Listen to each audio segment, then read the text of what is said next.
বাহিরে আসে না কেন, মোবাইলটারে আসাইরা ভাঙ্গে লাইছে। অলরেডি আমার মোবাইলটার অবস্থা খারাপ। এই যে দেখেন বাবাকে কেমনে মারতেছে, কত দুষ্টুমি করতেছে। আর ফোন দিলে তো কারোর হাতে মোবাইল থাকবে না, ওর হাতেই মোবাইল থাকবে। মোবাইলটা এনে এখানেই ফেলে দিবে, কত দুষ্টুমি করে।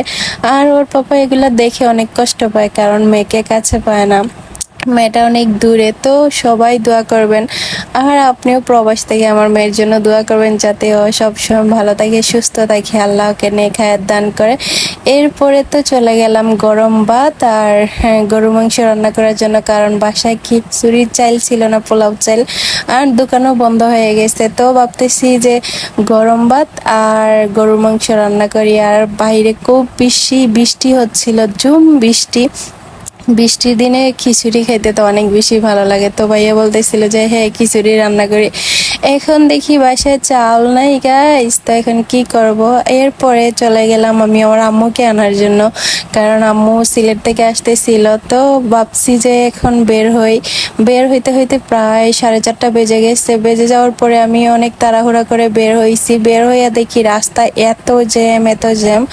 আর বৃষ্টির দিন তো গাড়ি ঘোড়াতে চলাফেরা করতে আমার ভালো লাগে না, কারণ ভিজা যায়। আর আমি এখানে কি যেন বলতেছিলাম, হাসতে হাসতে আমি একদম বেহুশ হয়ে যাইতেছি। তারপরে তো আমার ফারিস্তা চলে আসছে, আইসা বলতেছে যে আমি কোথায় যাচ্ছি। তারপরে আমি আনিকাকে বললাম তুমি ওকে এই রুমে থেকে ওই রুমে নিয়ে যাও, কারণ ও দেখলে এখন কান্নাকাটি শুরু করে। ও এখন বুঝে যে আমি বাহিরে চলে যাচ্ছি, আমার সাথে যাওয়ার জন্য অনেক বেশি কান্নাকাটি করে। আর এই ঘড়িটা আমার একটা ভাইয়া দিছিল, অনেক পছন্দের ঘড়ি। ঘড়িটা অনেক সুন্দর, অনেক আমার ভালোও লাগে।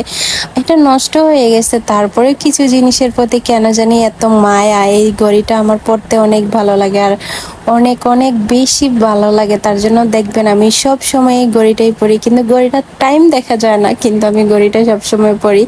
আর এই যে দেখেন ছাতা নিয়ে আমি একদম রেডি হয়ে চলে যাচ্ছি আমার আম্মুকে আনার জন্য। আমার আম্মুকে আনতে যেয়ে কি একটা কাহিনী ঘটলো গাইস, আপনারা যদি জানেন তাহলে হাসতে হাসতে মরবেন। এই যে দেখেন আমার মা কিন্তু আমার সাথে রাগ করে আছে। আমি ওনাকে ফোন দিছি, ফোন দেওয়ার পরে ওনার ফোনটা বন্ধ ছিল। যে আমি কেন ওনার সাথে কিভাবে যোগাযোগ করব বলেন তো। তারপরে কি হলো, আমি যখন গাড়ি থেকে নামছি, নামার পরেই দেখি উনি আরেকটা গাড়িতে উঠে পড়ছে, অটোতে।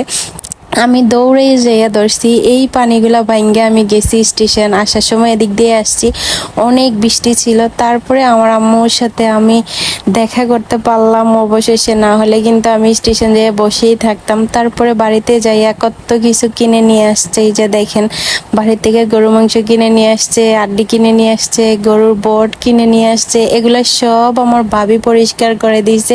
থ্যাংক ইউ ভাবি, তোমাকে অনেক অনেক ধন্যবাদ। অনেকগুলো কাজ করে দিয়েছে। আসলে ভাবি না থাকলে আমার আম্মুর একা একা করতে হইতো। আমার আম্মু অনেকগুলো কাজ একা করতো, কারণ অনেক দূর থেকে গেছে, আবার জার্নি করে আসছে। 2 দিন বাড়িতে ছিল, এরপরে আবার চলে আসছে।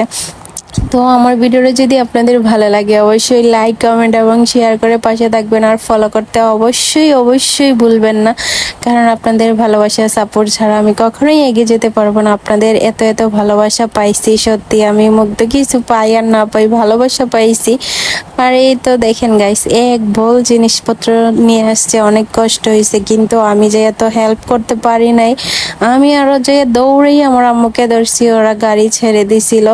তো সবাই ভালো থাকবেন, সুস্থ থাকবেন, আর আমাদের জন্য দোয়া করবেন। আর আমার ভিডিওটা কেমন লাগছে অবশ্যই গঠনমূলক কমেন্ট করে জানাবেন, আর আপনাদের কমেন্টে রিপ্লাই দিব। অবশ্যই সবাই আমার ভিডিওটা দেখে কমেন্ট করবেন। আল্লাহ হাফিজ সবাইকে, আসসালামু আলাইকুম।